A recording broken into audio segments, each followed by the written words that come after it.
La Corée du Nord, le pays le plus fermé du monde. Les journalistes étrangers ne sont pas les bienvenus dans cet état policier. Après plusieurs mois d'attente, nous avons obtenu l'autorisation de tourner, ce qui n'était pas arrivé depuis longtemps à une équipe de télévision. Escortés par l'armée, nous nous rendons dans la zone frontalière. Des employés du ministère de la Culture ont pour mission de ne jamais nous perdre de vue. Ils nous interdisent sans cesse de filmer. Officiellement, nous n'avons jamais vu le travail de bénévolat pour l'avancée de la révolution.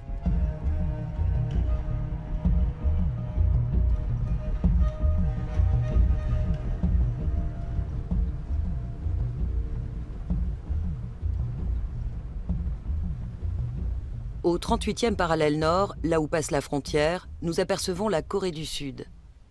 Devant nous s'étend un couloir de 4 km de large, la zone démilitarisée. Pour Kim Chang-jun, colonel des troupes frontalières, c'est toujours la guerre froide.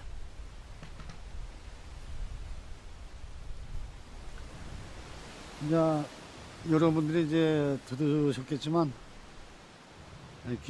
n'êtes probablement pas les bienvenus, car les Sud-Coréens répondent avec les tirs que vous venez d'entendre.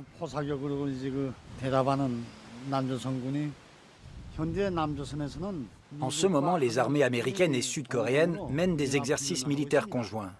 Ils nous provoquent, à notre porte. L'Amérique nous a encore forcés à développer des armes nucléaires.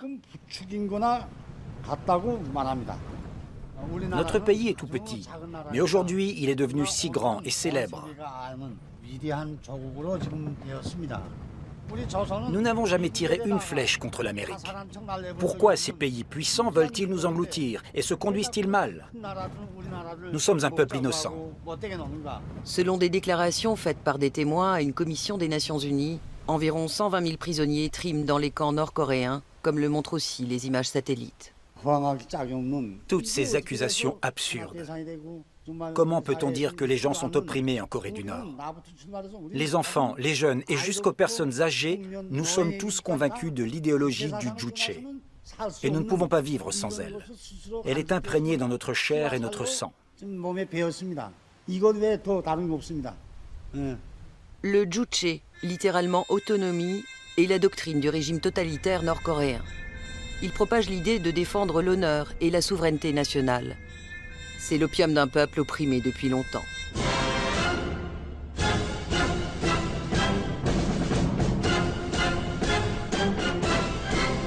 Des brigades de motivation à Kaesong, ville frontalière du sud-ouest du pays. Mais en Corée du Nord, le socialisme n'est que l'enveloppe d'un culte du chef quasi religieux.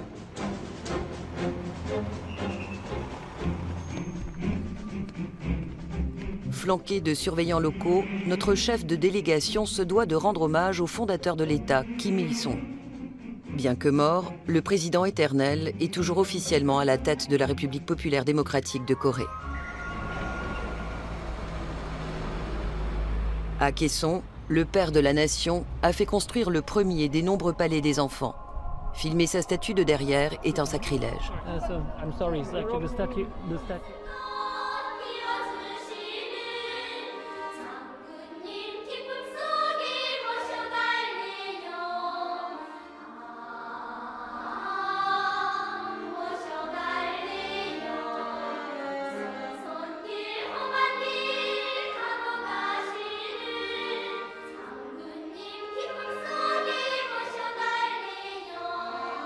Celui qui montre un manque de ferveur patriotique dans ses paroles ou son comportement est dénoncé et puni.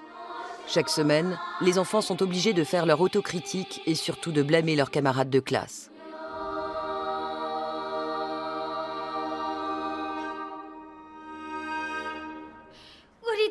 Notre cœur est dans cette chanson. Toujours nous servirons dans la joie notre bien-aimé maréchal Kim Jong-un qui nous aime plus que tout.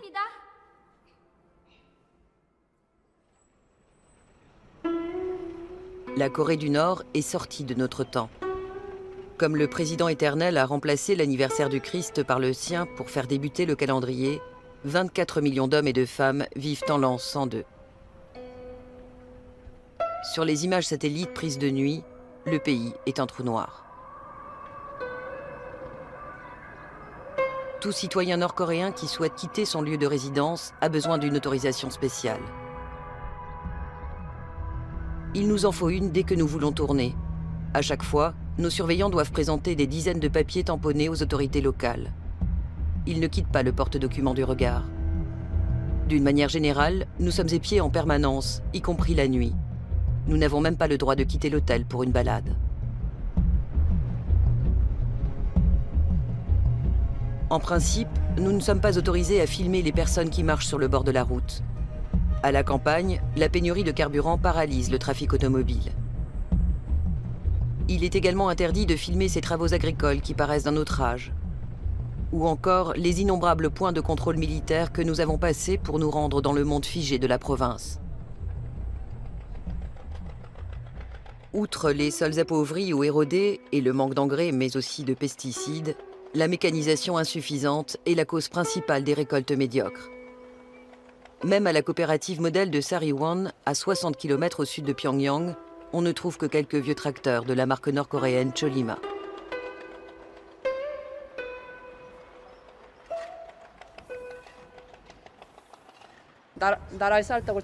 Il est de ma responsabilité de remplir le pot de riz du pays. Et ainsi je fais plaisir au général. Nous sommes une unité modèle de mécanisation et nous pouvons faire un rapport au général comme quoi nous récoltons 10 tonnes de riz par hectare, conformément aux instructions. Si elle dit vrai, c'est une exception dans le système économique du pays. En effet, les coopératives pâtissent d'objectifs irréalisables et de fonctionnaires corrompus qui prélèvent une partie des récoltes.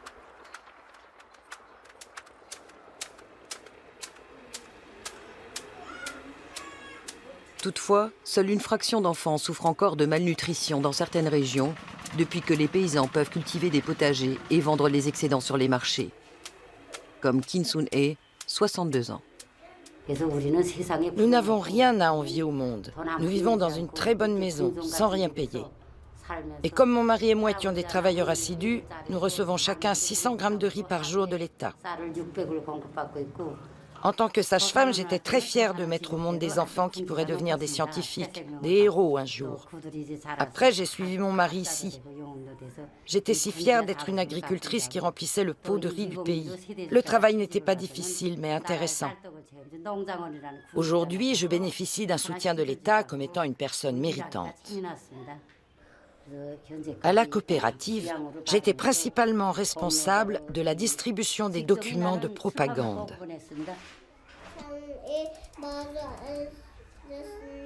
Sur la table, il y avait du gâteau de riz gluant, des boulettes de riz cuit à la vapeur, de la pâte sucrée de haricots, des crêpes de riz et même de la viande. Ces petits-enfants doivent croire que la Corée du Nord est un pays de cocagne. Le traumatisme de la famine est encore profondément ancré dans les esprits. Dans les années 90, au moment de la marche de la souffrance, nous avons été affamés par la conspiration des Américains qui nous ont menacés d'un blocus alimentaire. Mais finalement, avec la conviction intérieure que notre général est avec nous dans la lutte, nous avons survécu à cette grande difficulté. Nous avons remporté la victoire. Notre général et tout le peuple sont devenus une famille. Je veux être un ingénieur agronome qui sert le maréchal Kim Jong-un. J'espère que notre maréchal restera en bonne santé longtemps.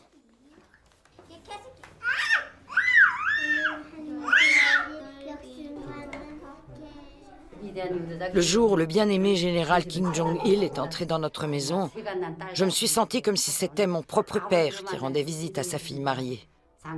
Le général a salué le fait que mon mari et moi avions joliment décoré la maison, et j'ai été très heureuse. Il a également posé des questions sur le gaz de méthane, a commenté positivement notre plaque à la porte et a même été voir la cage du lapin. Le bien-aimé général m'a demandé si le téléviseur fonctionnait bien. Je lui ai dit que je regarde la télé tous les jours. Et il a dit « Alors vous qui êtes fermier, vous regardez la télévision tous les jours ?» Et il s'est mis à rire de bon cœur.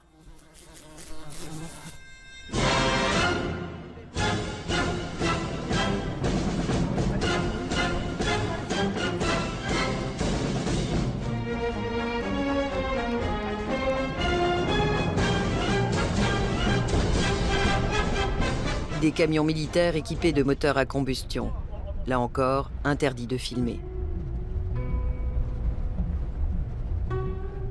Face à la menace de la guerre, à la pauvreté et aux fléaux tels que les sécheresses ou les inondations fréquentes, le Juche doit insuffler confiance et motivation et chasser toute trace de morosité. Dans le sud du pays se dressent les montagnes de diamants, ou Kumgansan. Pour les Coréens, c'est un lieu sacré, dur et tendre à la fois, comme ils se voient eux-mêmes. Longue vie aux idées du Juche, notre objectif est élevé. Les slogans du président éternel sont gravés partout dans le granit. Ce pèlerinage est une récompense pour les camarades loyaux, comme les membres de cette brigade de Pyongyang. La fierté nationale des Coréens du Nord culmine au sommet du Kumgansan. Selon la mythologie du Juche, le président éternel Kim Il-sung a reconquis ces montagnes pour son peuple qui a longtemps été sous le joug des Chinois et des Japonais. Depuis, le Juche répond au désir d'une nation forte et indépendante. À cette époque, les Japonais ont creusé ici, dans nos montagnes, pour trouver des ressources minérales précieuses. Mais notre guide n'a pas voulu les échanger avec notre bonheur. Il a clôturé la mine et y a établi un lieu de bon repos. Quand j'ai entendu le guide camarade, j'ai été tellement émue. Nous, travailleurs ordinaires, nous pouvons nous rendre au Kumgansan sans avoir à nous soucier de l'argent. Ce qui était autrefois le privilège des riches. Une telle chose serait impensable dans les pays capitalistes. Nous sommes les seuls au monde à garder le socialisme, n'est-ce pas? Quand nous serons à nouveau réunis, les peuples coréens du Sud et du Nord pourront venir au Kumgansan et s'y rencontrer.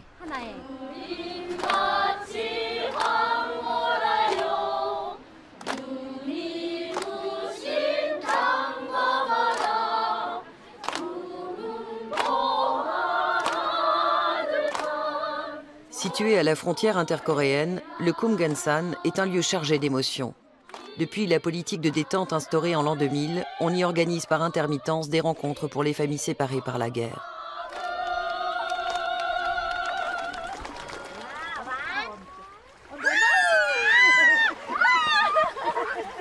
Parmi les nombreux Coréens qui n'ont plus de contact avec leurs proches depuis des décennies, seules quelques centaines ont pu se revoir à ce jour, au pied du Kumgansan, qui s'étire jusqu'à la mer du Japon.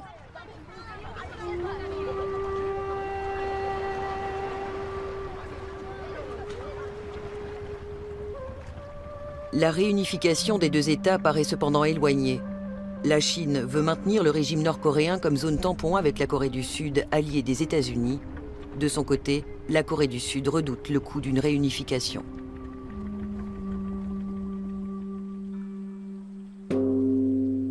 Durant des siècles, le Kumgansan a été le centre spirituel du bouddhisme coréen.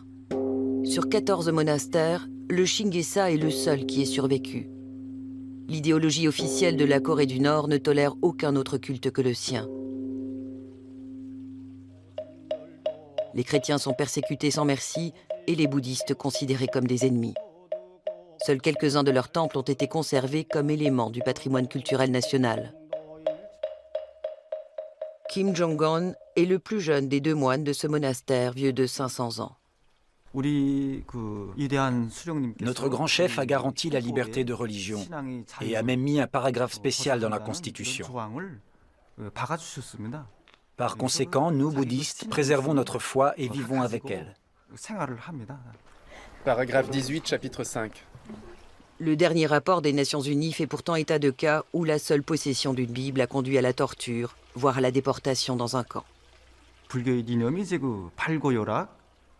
Il existe des similitudes entre le bouddhisme et l'idéologie du Juche. Libérer l'homme de la douleur pour construire le paradis terrestre, la prévention de l'exploitation de l'homme par l'homme, l'évitement de la souffrance causée par les invasions et les guerres. Notre puissante armée est là seulement pour protéger le pays, parce que les Américains veulent nous dévorer. Oui, ils veulent nous manger. L'impérialisme mondial veut nous engloutir, mais l'armée du peuple nous défend.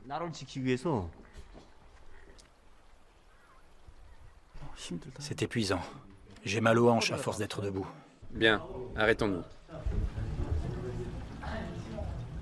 Sur l'autoroute en direction du nord, nous franchissons de plus en plus de barrages anti-chars. Depuis l'armistice de 1953, la Corée du Nord est toujours officiellement en guerre contre la Corée du Sud. Selon la doctrine du Songun, littéralement l'armée d'abord, l'État doit se soumettre à l'armée. Plus de la moitié de la population adulte est sous les drapeaux.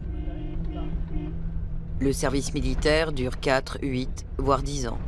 Un quart du produit national brut est affecté à la défense, un record mondial. Malgré tout, la Corée du Nord possède l'une des armées les plus arriérées de la planète. Une fois encore, nous entrons dans une zone militaire. Un de nos livres est tombé entre les mains du chef de la délégation. Je ne suis pas d'accord avec ce livre. Nous ne faisons que défendre notre pays. Si nous n'avions aucun accès au nucléaire, les États-Unis et leurs alliés n'auraient aucun mal à fomenter une guerre sur la péninsule coréenne. Elle pourrait même finir en 3e guerre mondiale.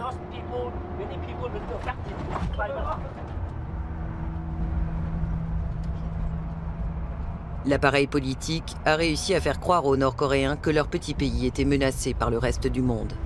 Cela renforce la cohésion du peuple sous la houlette d'un chef paternaliste. À 165 km plus au nord-ouest, nous atteignons Pyongyang.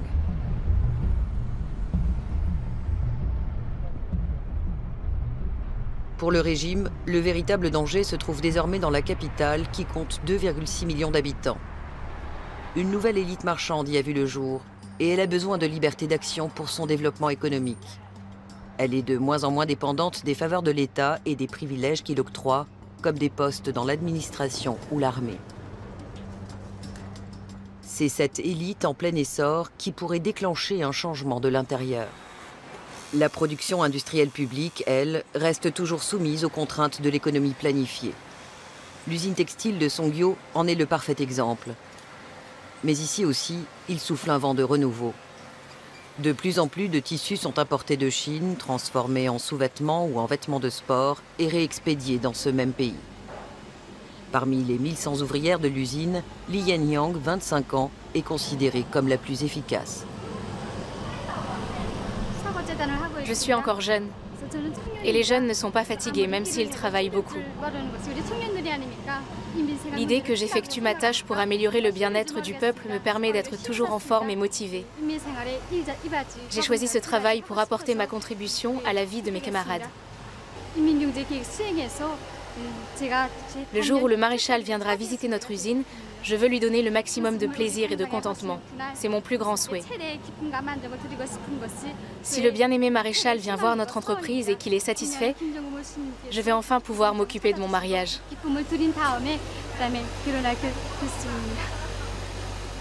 Le régime essaie timidement de faire le grand écart entre la planification et l'économie de marché contrôlée.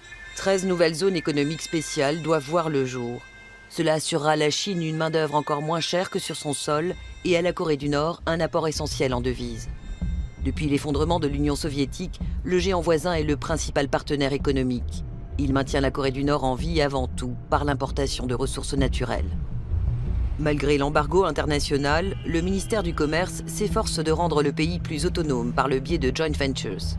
Mais pour la plupart des investisseurs étrangers, le terrain est trop glissant. D'abord, la Corée du Nord n'offre pas les garanties d'un état de droit. Ensuite, c'est toujours le règne de l'opacité et de l'arbitraire.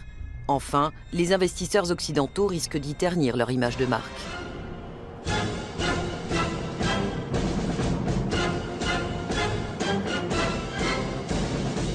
Les stations du métro de Pyongyang s'appellent Honneur, Flambeau, Victoire ou encore Résurrection. Le système de tunnels descend jusqu'à 100 mètres sous terre pour servir de bunker en cas de guerre. Mais même en temps de paix, chaque individu doit se bunkériser pour passer à travers les mailles du réseau d'informateurs. La délation, y compris de ses proches, est un devoir civique.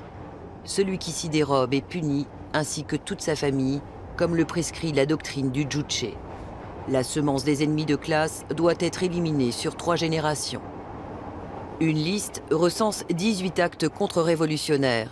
Par exemple, si quelqu'un a endommagé le portrait du grand leader, ne serait-ce qu'en enroulant par mégarde un journal où il était reproduit, il peut se retrouver dans un camp de travail en tant qu'élément subversif. Quand quelqu'un disparaît, on dit qu'il a été envoyé dans les montagnes.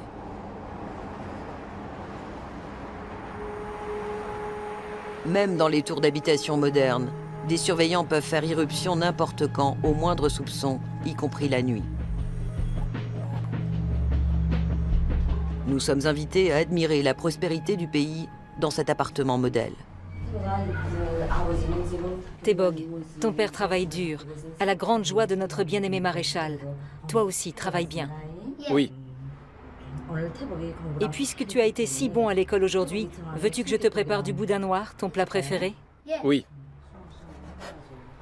En guise de récompense pour son comportement révolutionnaire exemplaire, Jo Il-son a pu emménager dans ce 3 pièces avec la famille de sa fille Han Hye-yoon, dont le mari effectue actuellement à la campagne un travail de bénévolat.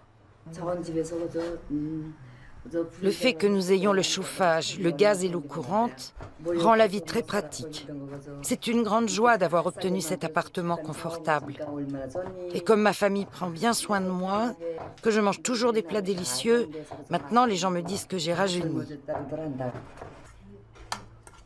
Un réfrigérateur modèle, une famille modèle, un appartement modèle, mais une alimentation en eau qui laisse à désirer, une petite faille dans la mise en scène du bonheur nord-coréen.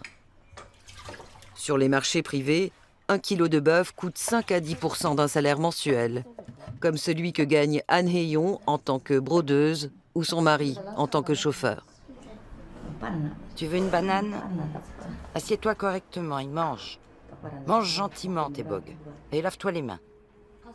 Autre anomalie dans la mise en scène du bonheur nord-coréen, 1 kilo de banane coûte environ 12 €, soit plus de 5% d'un salaire mensuel. Aidez-le.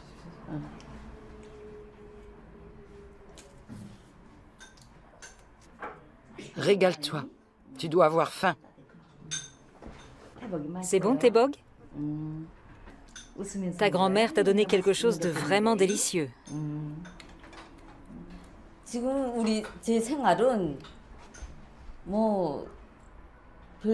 Maintenant, nous vivons sans problème.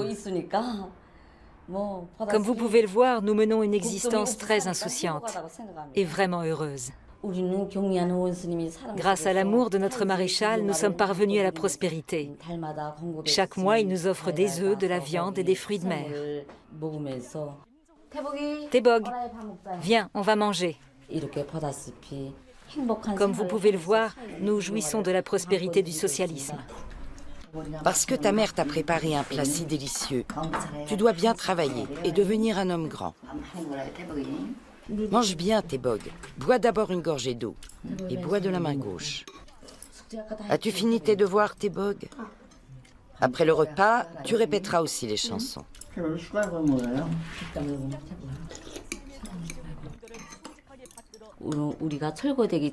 Avant de nous installer ici, nous vivions dans un appartement de 30 mètres carrés. Maintenant, nous profitons de ce logement de 90 mètres carrés et du luxe du socialisme. Notre rue de Sanzon est un cadeau d'amour de notre père général, à l'occasion du 100e anniversaire de notre grand leader. A-t-elle pris part aux pleurs collectifs à la mort du grand leader? Cette question, me semble-t-il, est très impolie.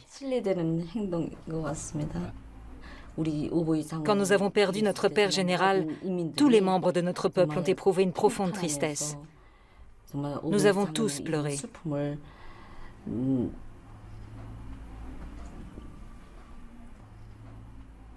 Reportage sur les visites de l'infatigable maréchal. À chaque fois, ces consignes sont gravées sur des plaques commémoratives. Je veux être un soldat de l'armée populaire de notre bien-aimé maréchal Kim Jong-un. Les gens des autres pays peuvent penser que nous sommes pauvres. Mais le maréchal et nous sommes unis en un seul corps. Nous croyons tous que nous gagnerons toujours. Et nous, les personnes âgées aussi.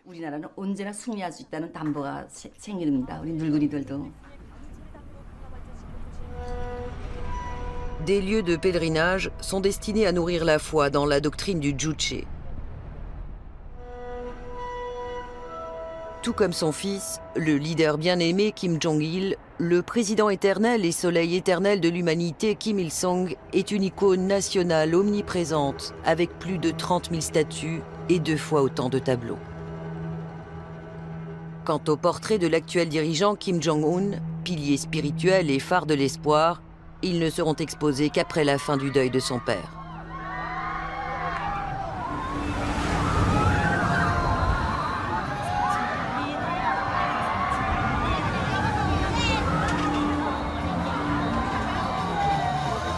« 40 hectares de divertissement au cœur de la capitale, du pain et des jeux pour un peuple enfermé. »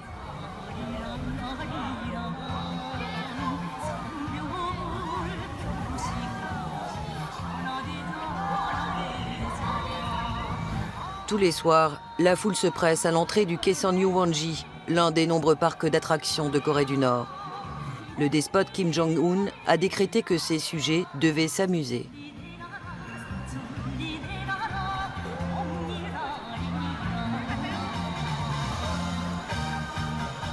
Pour Han Yong-seok, c'est un privilège de travailler ici.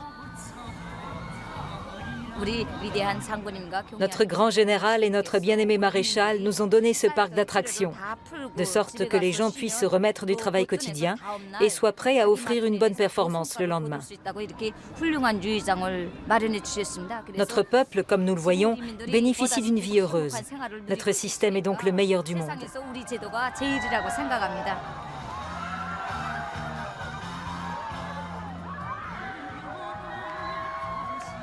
Depuis 60 ans, on serine aux Coréens du Nord que leur pays est le plus heureux au monde. Il est interdit d'en douter.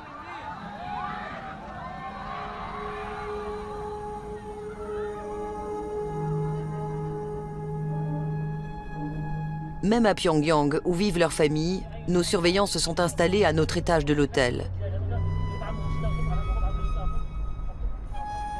Nous sommes autorisés à filmer ceci. Une image soignée de la capitale, censée représenter le progrès. Mais pas cela.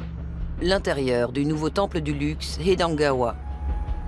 Pour un pot de crème de beauté française, l'élite urbaine débourse ici environ 140 €.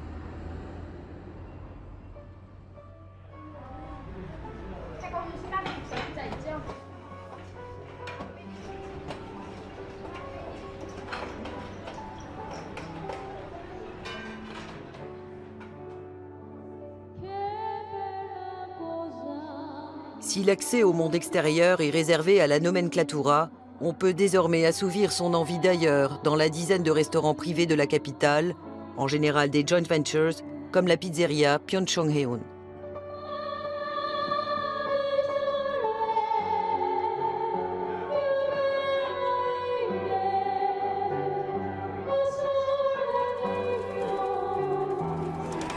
Après le travail, les représentants des élites anciennes et nouvelles se retrouvent au Gold Lane. Il s'agit d'un côté de membres de la nomenclatura et de l'autre d'hommes d'affaires qui vivent du commerce avec la Chine, parfois aussi de la contrebande, et constituent une menace de plus en plus sérieuse pour le régime. DVD, CD, radios, livres électroniques et journaux importés par des chemins de traverse mettent à mal le monopole de l'information détenu par l'État.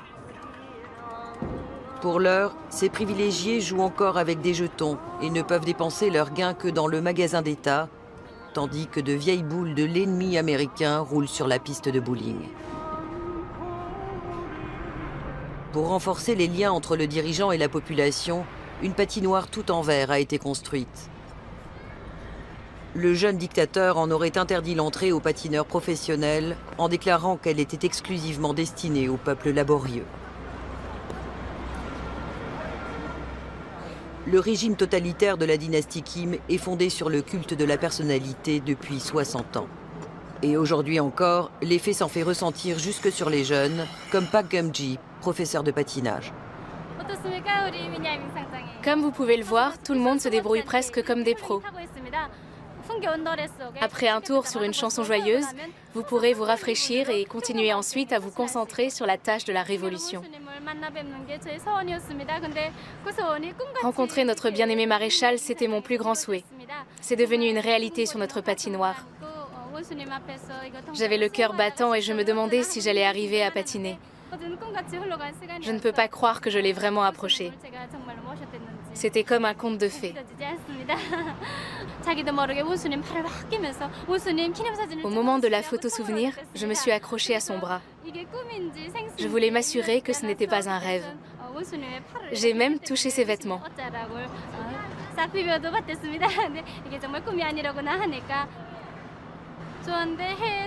Je n'ai jamais vécu à l'étranger, mais qui sait? En tout cas, dans le pays où je vis, rien ne me manque. Je suis très contente de tout. Mon pays est le meilleur, peut-on lire ici. 60 ans d'isolement et d'endoctrinement ont transformé le peuple en une immense secte. Enfermés dans une folie d'envergure nationale, les 24 millions de Nord-Coréens vivent sans contact avec le monde extérieur et sans accès à Internet.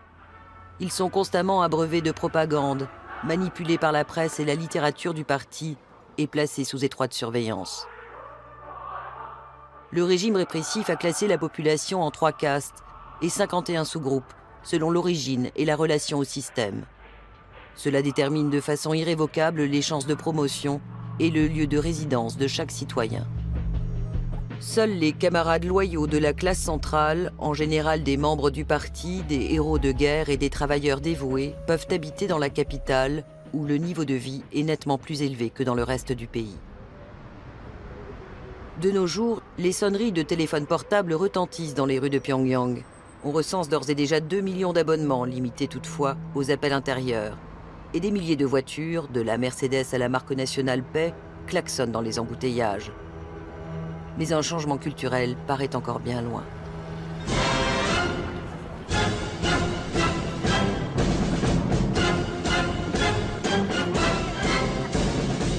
10 octobre, rituel obligatoire pour célébrer l'anniversaire de la fondation du Parti du Travail. L'épicentre du Juche est le monument de Mansudae, tout juste restauré. Selon cette doctrine, les phénomènes naturels tels qu'un brouillard soudain ou un arc-en-ciel sont censés annoncer et protéger l'esprit du président éternel. Le culte de la personnalité puise ses racines dans la tradition familiale confucéenne. Tel un patriarche, le président éternel est un soutien pour ses sujets qui doivent tisser des liens plus forts avec lui qu'avec leur propre famille. Des espions rôdent partout. Couper la tête ou les pieds des statues sur une photo est puni par la loi. De même, on encourt une peine si l'on ne s'incline pas assez en avant, assez longtemps ou assez respectueusement.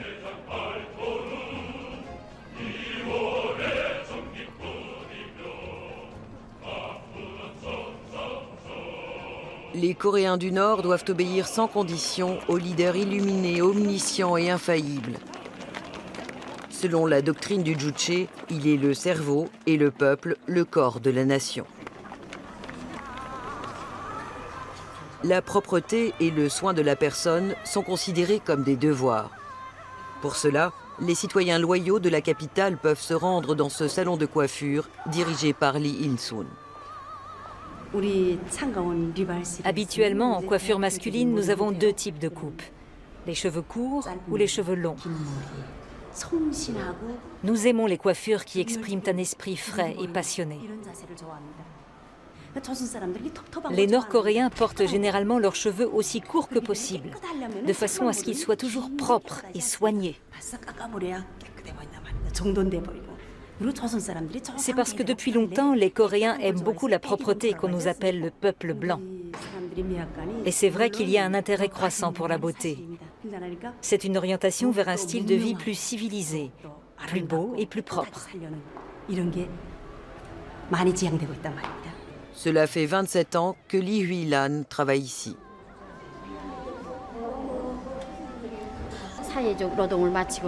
Après une journée de travail, les femmes de Corée du Nord viennent ici pour prendre soin d'elles-mêmes. C'est comme une vertu. Mon souhait ? Que nos femmes poussent en avant les roues de la Révolution. Je veux mettre ces femmes bien coiffées devant notre bien-aimé maréchal pour qu'elles soient aimées et estimées.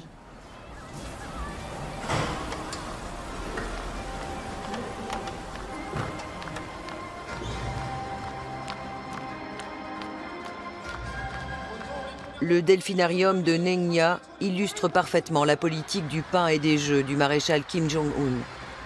Par un tuyau de 80 km de long, l'eau est acheminée de la mer Jaune au bassin de Dauphin. C'est une récompense du patriarche à ses fidèles sujets. Quant aux dauphins, il les a fait venir de l'étranger en contournant habilement l'embargo. Un pied de nez à la communauté internationale pour la plus grande joie des Coréens. Les 2 spectacles quotidiens affichent toujours complet.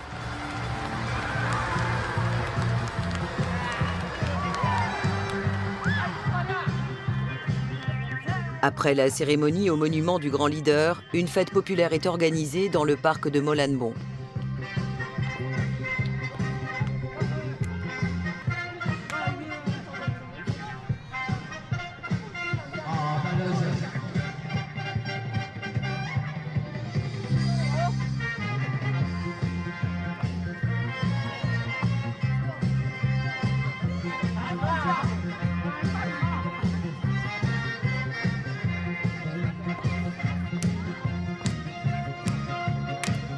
La danse, le chant et les fêtes servent de soupape et de ciment social.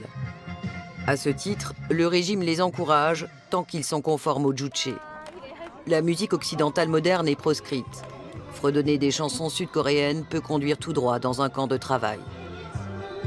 Tous les ans, les Gwon, une famille de diplomates, se retrouvent ici pour un bulgogi, un barbecue. Ces citadins aisés ne s'approvisionnent pas seulement par le système de distribution publique. Ils se procurent aussi leurs produits alimentaires sur les nombreux petits marchés privés. Il se peut que nous n'en soyons pas encore là, mais nous allons bientôt être le meilleur pays du monde. Parce que notre peuple et le maréchal sont unis pour former un seul cœur et une seule âme. S'il leur donne, nous nous sacrifions immédiatement, sans hésitation, pour le progrès de notre pays. Nous avons en nous tant de passion, et elle nous pousse en avant. Dans quelques années, nous serons le premier et le meilleur pays du monde. Au moment de la marche de la souffrance, nous avons grandi sans même avoir mangé de vrais bonbons. Mais à l'avenir, nous sommes sûrs que nous obtiendrons non seulement des bonbons, mais aussi de tout. Le dirigeant de notre pays a même visité les pouponnières et a examiné les lits et les jouets, pièce par pièce. Il n'y a pas de leader comme lui dans le monde, ni dans toute l'histoire de l'humanité. Cela signifie qu'il considère même les petits-enfants comme importants. D'autant plus que nos enfants ont un bel avenir. En tant qu'éducatrice, je sais que nos bébés qui viennent de naître sont déjà les plus heureux du monde. Même si d'autres enfants disent qu'ils sont heureux, ce n'est pas comparable avec nos petits. Revenez dans quelques années. Quand vous reviendrez, vous verrez, dans 2 ou 3 ans.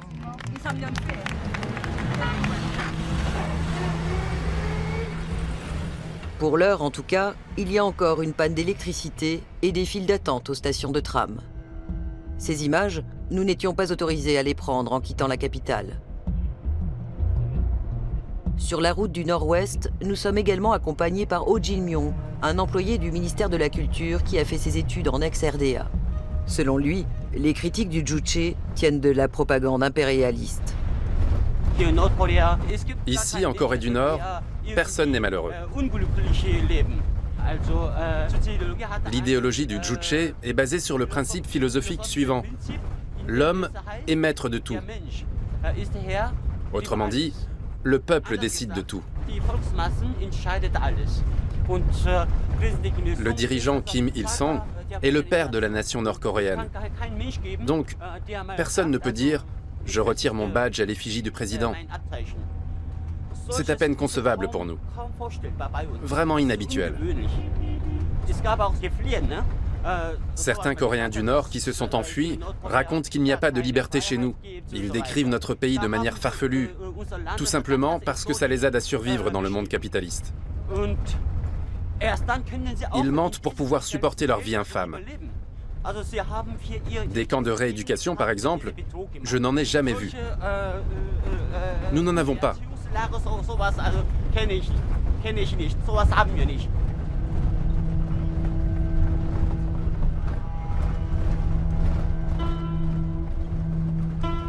Le tristement célèbre camp numéro 14 pour les prisonniers politiques est à moins de 30 km de nous. À 70 km plus à l'est et au nord se trouvent les camps 1 et 18.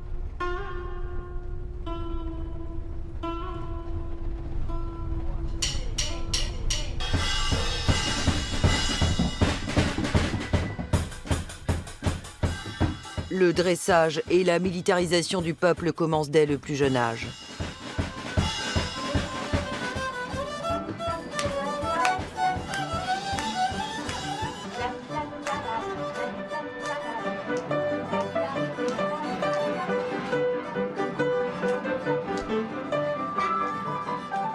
Les enfants doués en musique sont tenus de s'exercer 3 à 5 heures par jour, comme dans cette école maternelle modèle où le juche doit défier toutes les influences du monde extérieur et être transmis à la future génération.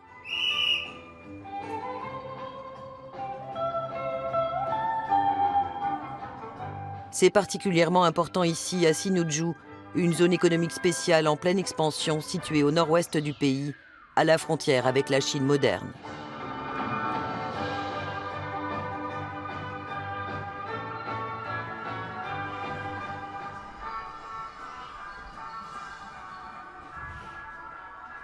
Chaque mot de la directrice Kim Ok-sung, âgée de 72 ans et fidèle au juche, est consigné par 2 surveillants locaux, comme nous l'avons souvent vu faire au cours de notre voyage.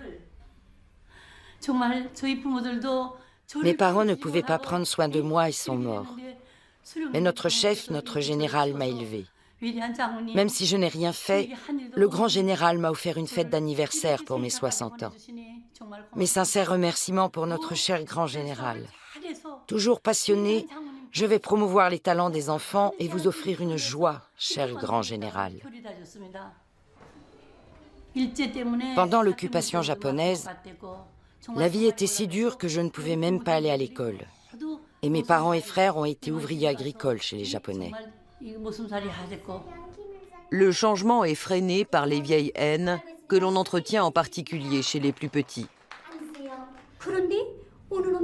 Mais qui d'autre a essayé de manger notre pays? Les Américains. Ainsi, non seulement les Japonais, mais aussi les Américains ont commencé la guerre pour manger notre pays. Et qu'ont-ils fait de notre beau pays? Ils l'ont divisé en 2.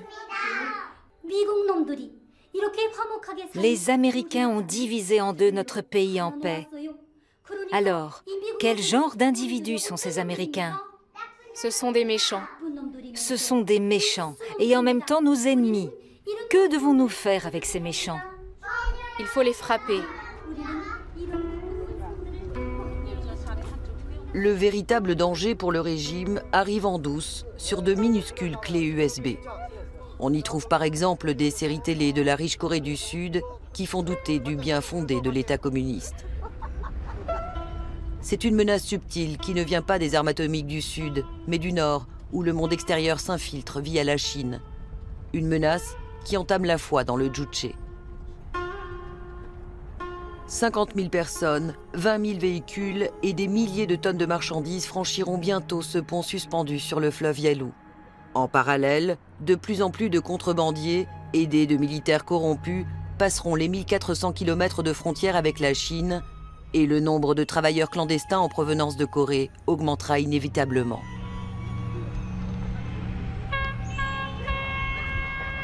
Même une forteresse réputée imprenable comme la Corée du Nord ne pourra pas résister longtemps à l'afflux de biens et surtout d'informations. D'ores et déjà, des trains remplis de marchands, de trafiquants et de touristes circulent quotidiennement entre Sinuiju et Dandong en Chine.